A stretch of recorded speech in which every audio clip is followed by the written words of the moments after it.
When you start making espresso at home, you very quickly see a crazy amount of accessories floating around. The problem is, not all of them are equally useful. Between the Tampers, WDT tools, blind shaker, dozen funnels, plug screen, I'll stop there. You can easily get the impression that you need to buy 15 accessories to make a good espresso at home. And honestly, that's just not true. Because for espresso, there are accessories that can genuinely help you to gain consistency and improve your extraction, but there are others that are mostly about comfort or sometimes just gimmicks. Hi everyone, I'm Colin, you're on Cafe Lista, and a small independent channel to learn everything about coffee and espresso at home. So in this video, I'm going to show you which accessories I think are actually useful, which ones are secondary, and most importantly, in what order I would recommend buying them if you're just starting out. The idea isn't to push you to buy more, it's to help you avoid spending money on the wrong accessories at the wrong time. And by the way, I will link everything in the description, all the accessories I recommend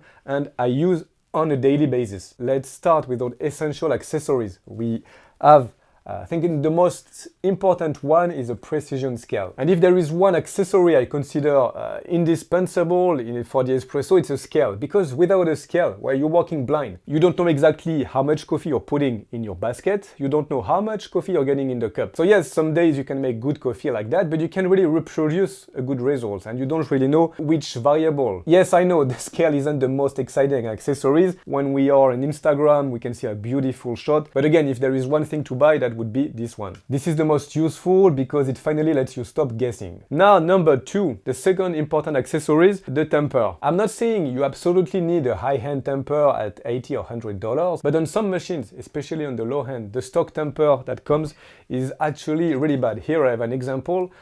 Look at that, it's seriously useless. This is too light, this is poorly sized, not great to use. And sometimes that will affect how consistent your temp is. So a good temper, well matched to your basket, again that's really important, helps you to be more consistent, more comfortable. So it won't magically turn a bad espresso into a great one, but if you're pulling shots regularly, it's an accessory that can really improve your daily experience. Don't skip a good temper. And now we have this one, the WDT tool. The WDT, to keep it simple, is a tool with really fine needles. That's important that they be really, really fine.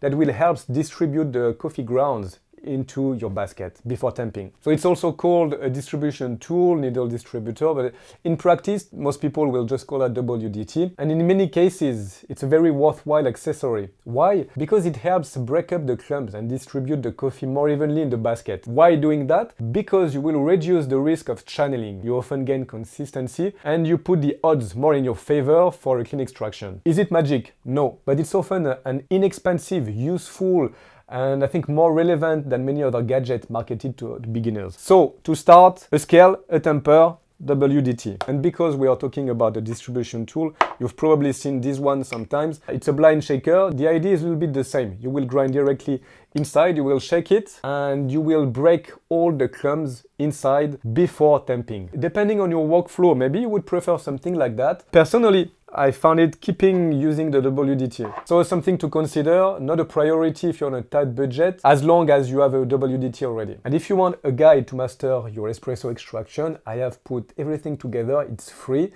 It's a free PDF. You can download it in the description. I've put the link right there, you can go have a look. Now let's talk about the useful accessories, but sometimes not necessarily mandatory to start with. And we have here a dosing funnel. This is the accessory you would place on top of the portafilter to avoid making a mess everywhere. This is magnetic. If you've done espresso at home, you've probably noticed that it gets extremely messy quite fast. It clearly helps to keep your setup clean. It doesn't help for the consistency of your coffee. So I would say not a priority if you're on a tight budget, but still the kind of accessory that make the whole process more enjoyable. So I would consider it. Now the next one, I have it in my hand already, it's the Bottomless portafilter. So you've probably seen that everywhere on Instagram, beautiful shot. It's often presented as an essential accessory. Personally, I would nuance that a little bit. It's not an accessory that directly improves the taste of your coffee, though it can have an impact. However, it's an excellent diagnostic tool because it lets you see what's happening during the extraction. And if it spurts, and it will. If it pulls to one side, if you can see the flow very uneven, you instantly get clues about your distribution, the grind size, your puck preparation. So not necessarily mandatory for beginners, but it's still very useful for improving your espresso. The milk picture, I could have put that at the top of the list. If you like making cappuccinos, flat white, lattes, a good milk picture becomes, of course, extremely useful, like mandatory. Not just for pouring more cleanly, but also for working the milk with a better texture. On the other hand, of course, if you only drink straight espresso, black coffee, that's not really useful. Here I have a small tamping mat. So a tamping mat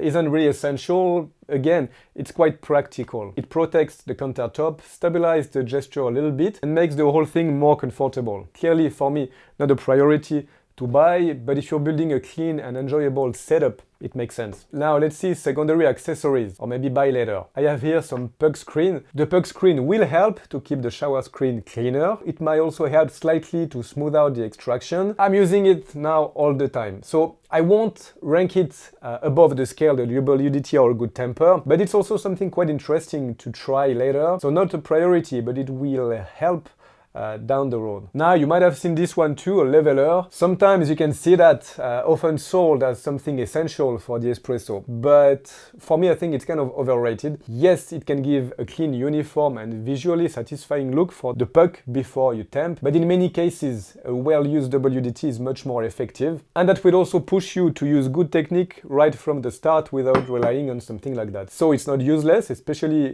when you start, when you want to temp straight, but I would rate that more for comfort and decorative accessories. Now we have a knockbox. Knockbox, again, it's not going to help your extraction, but for a nice setup, something clean and an enjoyable workflow, because it's quite important, I would recommend getting a knockbox down the line. So the order, I'd buy them if you're starting from scratch. Here is my advice. First, you start with a precision scale, then a decent temper, a WDT or a distribution tool. When you have those three, you can start looking at a dosing funnel, a bottomless portafilter, and then puck screen and all the rest of accessories to make your workflow cleaner. And of course, the milk picture here, I could have moved it up to the list if you're making a lot of cappuccinos and lattes. So at the end of the day, the most important thing isn't having a lot of accessories. It's having the right accessories at the right time. And above all, not confusing a useful accessory with a miracle solution. Because a bad espresso isn't fixed by adding more stuff. It's fixed with a better understanding of what's happening in the cup. Better experience, better techniques. Accessories can help to make things simpler, cleaner, more consistent, but they don't replace the method, the grinder, a good coffee, and the observation. And if you enjoyed this video, don't forget to leave a like below. We are on YouTube and it's really helpful for us to continue producing this type of videos. Thank you for your support. But don't leave yet. If you love espresso, I would advise you watching the video appearing here. I'm pretty sure you will love it. As usual, I hope you will have a good week. I'll see you soon on Cafe Lista. Ciao.